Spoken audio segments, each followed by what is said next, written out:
Hello, welcome to a special edition of 1036. I'm Portia Young. Our world has certainly changed. We're living in unprecedented and unsettling times. I'm coming to you from my home instead of the television studio. During this next half hour, we want to share with you the stories of our pandemic. They are stories of health, help, and hope. We begin with the story that hits close to home here at Milwaukee PBS and the Milwaukee Area Technical College. Two instructors, Jackie and Pablo Muirhead, were among the first in Wisconsin to test positive for COVID-19. Producer Raul Galvan has their story that begins with Pablo's announcement on YouTube. I'm here today to tell you that I tested positive for COVID-19, and I'm feeling really, really good physically. 6 days earlier, Pablo had woken up with a fever, body aches, and a slight cough.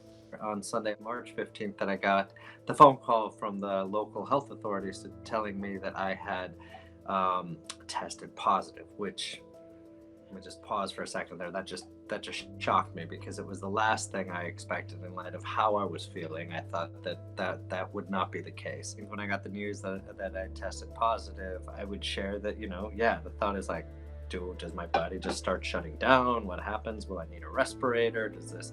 And of course, logic kicks in and you're like, all right, so it's still you stand at, it's very unlikely that you'll even have terrible symptoms, and it's even less likely that you would die.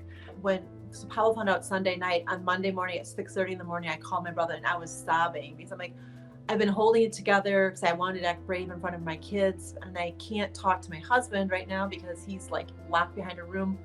What do I do? What does this mean for us? And I was couldn't sleep, dealing with anxiety, only on 3 hours of sleep. It was terrible. The question people have asked me, how did they get it?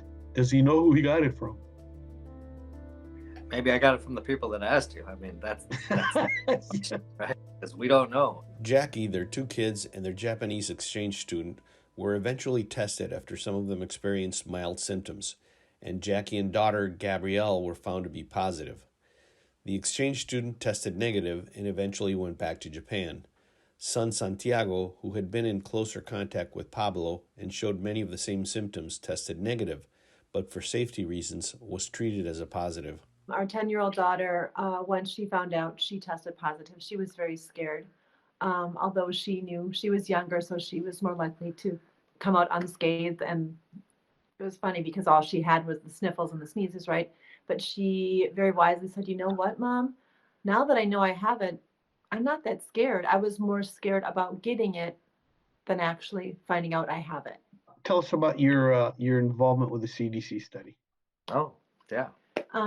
So as soon as Pablo found out he had tested positively on that Sunday night, starting on Monday, he got daily phone calls from a nurse who just made her last phone call to us today. But she would call him every day to ask his temperatures and ask his symptoms. When she found out that we had decided to go public, she let the CDC know, and they were very interested in asking us if we would be willing to do further testing. We, of course, said yes. They told us that they wanted to test two things. One, how the COVID virus spreads in a household.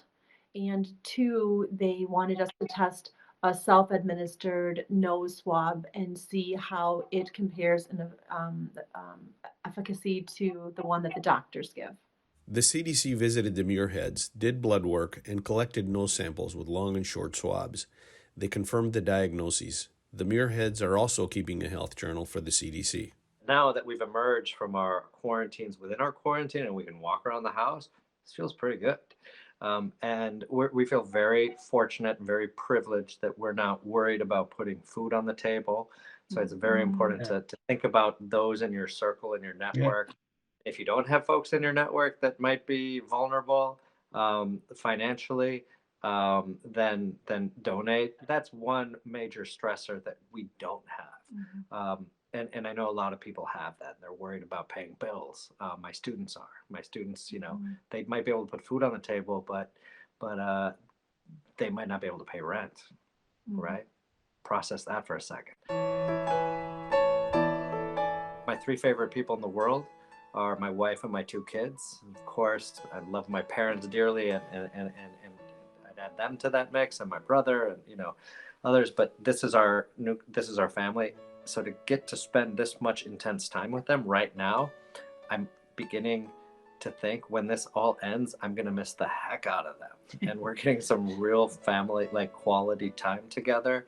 And this is an opportunity for us to teach our kids some life lessons. And what was it like, Jackie? Your eyes kind of sparkled a little bit earlier when I asked you how was it going out.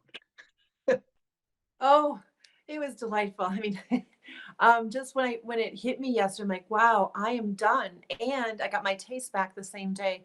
And she's still with me, which is amazing. It's the little things in life, often you don't realize what you have until you lose it, right? And so to be able to go out and on such a beautiful day, it was a gift.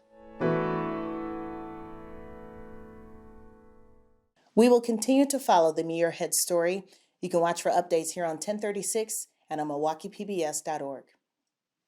For some reason, COVID-19 has hit the African American community extremely hard. Health officials say that 80% of those who have died from COVID-19 in Milwaukee County have been African American.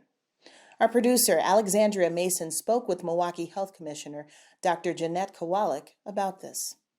A lot of cases have been coming out of the Sherman Park and St. Joseph neighborhood. Could you elaborate a little bit about that? Learning that there's more cases in that area. Just to be clear, that is my neighborhood where I grew up, the Sherman Park area. So it is very painful to see this, that COVID-19 is impacting my home community, my home neighborhood in this manner. Now, since the health department is working on this like 24/7, because this just started 2 weeks ago, that we're trying to have a better understanding of the data and what does this mean? Is it, one person, how they infected a number of people? Was there an event or gathering that occurred where people were exposed? Did people attend the same facility and get exposed there? So those are the types of epidemiology investigations that we will continue to conduct. I recently spoke with U.S. Congresswoman Gwen Moore about the virus and her concerns for Milwaukee, in particular for the African American population, given the recent data. At home in Wisconsin, it seems like coronavirus, COVID-19, has really ravaged the north side of Milwaukee, to the point where we've seen custom kind of targeted advertising or public service announcements, if you will, to the African American community, because that's where we've seen a number of deaths. Can you speak to what that means for the African American community and what, if anything, we need to be doing differently to get the outreach where it needs to be? Well, Portia, it's really very frightening to see the death and sickness so close to home. None of the people who have died in Milwaukee County had a history of traveling to China and found themselves sick with COVID-19. Literally, just yesterday, I was taking the garbage out to the alley and ran into 4 teenage young Black men walking through the alley, and I said to them, now you all know you're not supposed to be all on top of each other like this, because they clearly were walking together as a group, not distanced, but hanging out. And so here were 4 young Black men, none of them heads of households, so they clearly were all gonna disperse and go to 3, possibly 4 different places at the end of this time they're spending together with each other. So I think it's extremely important. And like I said, they don't know any better. They've never lived through anything like this. And so I do think that it's incumbent upon families to really think of things to do. I mean, I'm sheltering in place. I have a great, great nephew who spends time at my home, and boy, oh boy, it's forced me to pull out the crayons and the and the colors and to do some, some things that I had done to entertain each other. I mean, play cards, read some of those books you haven't read, and fill out your census form. I mean, there's stuff to do. Congresswoman Gwen Moore, thank you very much for your time today. I really appreciate it. This pandemic is certainly having a huge impact on the brave healthcare workers who are treating those infected with the virus. We spoke with an intensive care unit nurse at Frederick Hospital about what she and her team are going through. My unit in the medical ICU, we're a 26-bed unit, and we right now are the critical care coronavirus COVID-19 unit. So any rule outs, so people that are getting worked up and investigated for coronavirus, or those that are positive that require critical care treatments, come to me.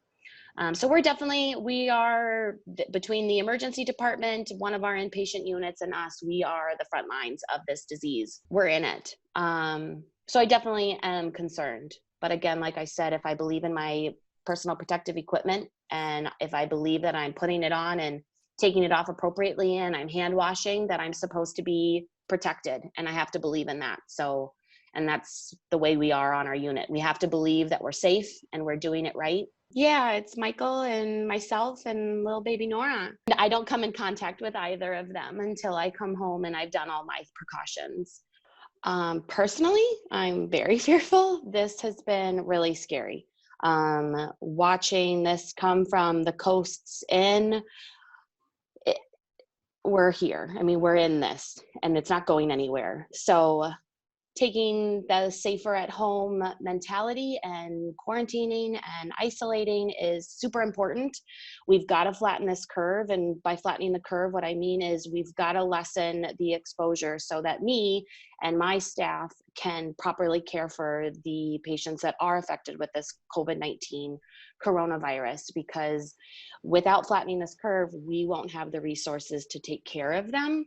It's difficult, but I really have to compliment my team. We have been able to kind of come together, and we're in this, whether we like it or not. We don't really have a choice, but we're good. We've gotten the time to prepare.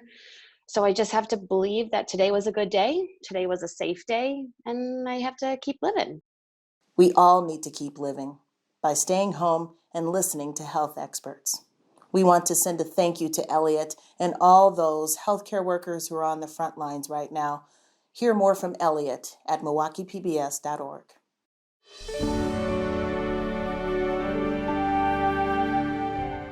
Mr. Rogers always said, look for the helpers in times of crisis. Well, like those brave healthcare workers, many of you are becoming the helpers by supporting one another in your own way. Videographer Justin Migliano introduces us to someone he knows quite well. She's doing her part by becoming one of our helpers.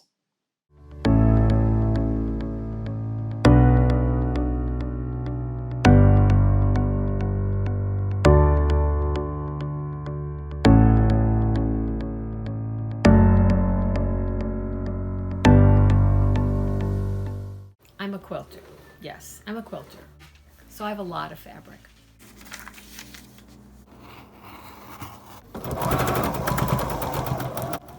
I'm making masks.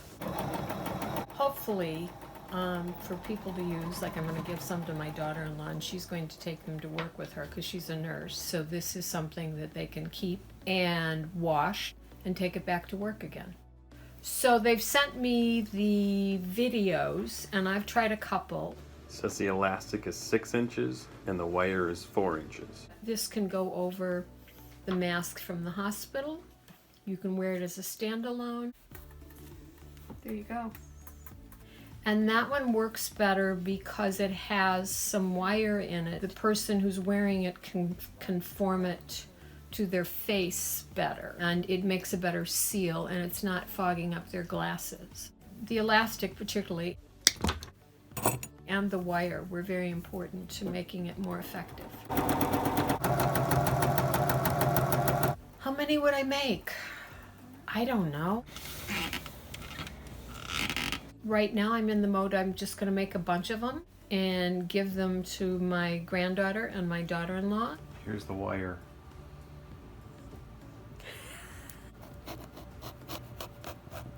we may find that we really need to do this in great quantity. Hopefully not, but don't cut yourself. Obviously, the N95 is the most effective mask, but those are not around. So now you have to go to plan B, C, or D. What do you hope they do? Take care of people. Give them another layer of protection. That's it. I think we have to do things as much as we can to protect ourselves and others. And so maybe this is my contribution to that.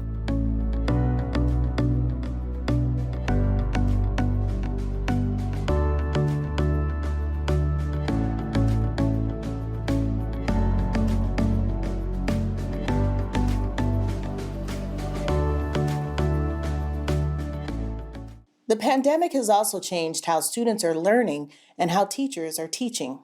Producer Scotty Lee Myers found one Milwaukee first grade teacher who not only misses her students in the classroom, but also is finding time to help her neighbors as well.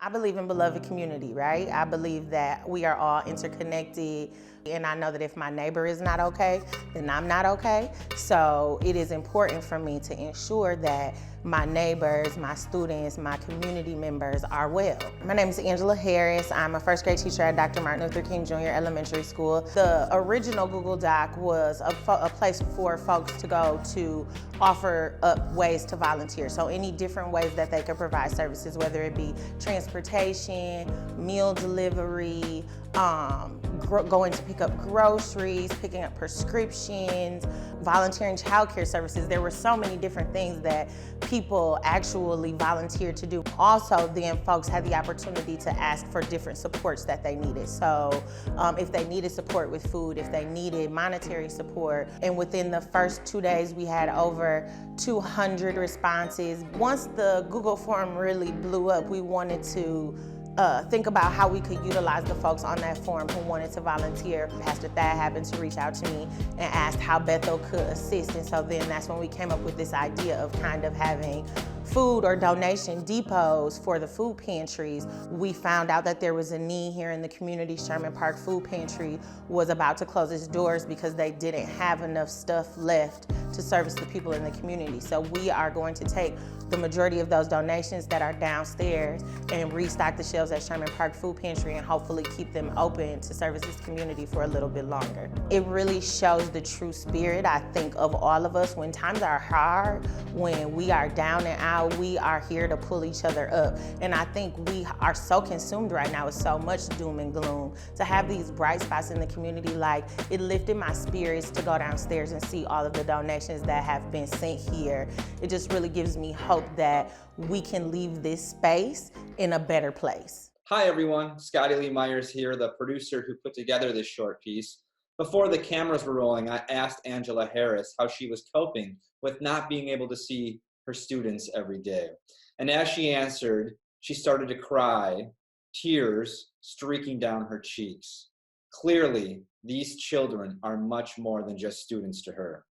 Here's hoping they can reunite soon and that you all are staying safe out there. Portia, back to you. Thank you, Scotty. I know our two girls are definitely missing their teachers and their classmates right now. Our oldest recently had a birthday, and she so wanted to bring cupcakes to her friends at school. They're doing the best they can with the online learning, although our oldest said that she really wants to just go back to school.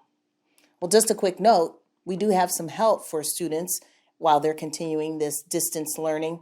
Milwaukee PBS and PBS Wisconsin and the Wisconsin Department of Public Instruction have teamed up to support at-home learning by broadcasting a new weekday television schedule of programming with digital resources that connect to Wisconsin state academic standards. You can find it all weekdays, 7 a.m. to 5 p.m. on Channel 36. For more information, please go to MilwaukeePBS.org.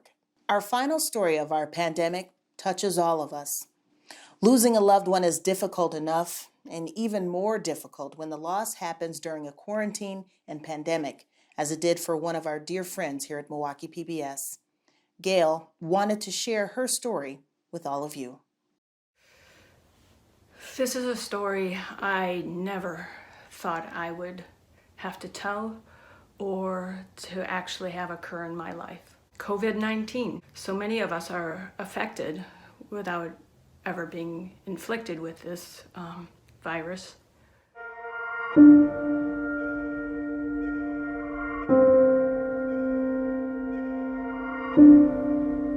I'm normally behind the scenes of the camera, doing audio for Milwaukee PBS, and now, uncomfortably, I'm in front of the camera, telling my family's story. I live in Wisconsin, my sisters live in Florida, and my parents live in Colorado Springs. I was notified that my father of 89 years old in Colorado had fallen in the house and broke his hip.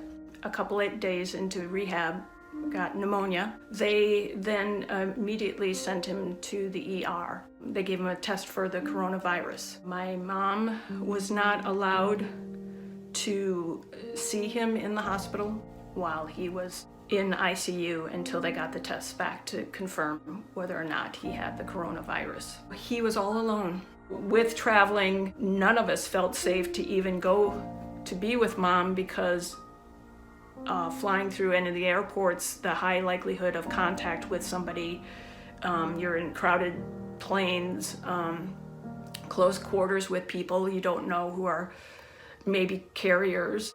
He stayed in the ICU for another 4 days. They did allow my mom to actually come into the room as long as she had all of the protective gear on. At that point, my dad actually started perking up. It took 7 days for the results to come back from the coronavirus test. They did come back negative. Early Sunday morning, the 22nd, we got a call from the hospital. They were trying to get a hold of my mom in Colorado. My father was not breathing well. Antibiotics weren't working, nothing was working. He was maybe down to 113 pounds. Dad was at such a frail point, not breathing well. They had moved my dad to ICU. We were able to do a video chat between my two sisters in Florida, me in Milwaukee, and my mom at the hospital. Able to talk with her, and with the hard decision of talking to my mom, knowing that this was not going to improve. It was time to say goodbye. And my mom was there all by herself. Meaning, the family really wasn't there. Nobody was there to hold her hand. She shared with us the priest praying over Dad. That just as Jesus had to enter into death to experience new life, so then we were all there with my mom via technology, witnessing his last breath. As we all thanked my dad for being the human being that he was, and telling him how much we loved him. To not be able to physically be there has been very, very hard. In fact, we still can't be with my mom. There is now a statewide home quarantine until the end of April. We are all affected, even if we aren't inflicted with this virus. My father's name is Don Grzybowski.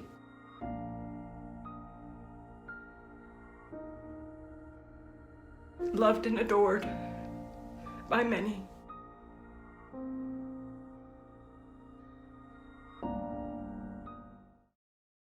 We will continue to hold Gayle and her family in our hearts, as we do our dear friend John McGivern. John and his family lost their 92-year-old mother recently, unrelated to the coronavirus. John often said that his mother was the best. I'm sure she was. Milwaukee PBS Vice President and General Manager Bodan Zachary has been leading the station through this disruption, with all of us working from home and still continuing to provide our service. Here he is with a message of health, help, and hope. The last few weeks have challenged our world, our community, and our neighborhoods in ways we never imagined possible. We've all been impacted, whether it's the loss of friends or loved ones, the loss of jobs, or simply the way we've lived our lives until now. The range of emotions we experience, even on an hourly basis, can be overwhelming. I hope you are finding ways to cope, and maybe even seeing some of the good that is happening during this time. All of us at Milwaukee PBS have seen and shared stories of other people who are going above and beyond to help their fellow citizens. If you have a story of hope or help, share it with us so that we may share it further. We want everybody to know about Milwaukee's helpers. Like Mr. Rogers said, look for the helpers, and you will always find people who are helping. Finally, we want to say to those of you who are putting yourself out there every day, the nurses, the doctors, the caregivers, grocery store workers, delivery people, and others working at this time to keep us going, thank you. Please be well, stay safe, and know that you are greatly appreciated. And to everyone we serve, our friends, our neighbors, take care and be healthy. Thank you. Thank you, Bodan.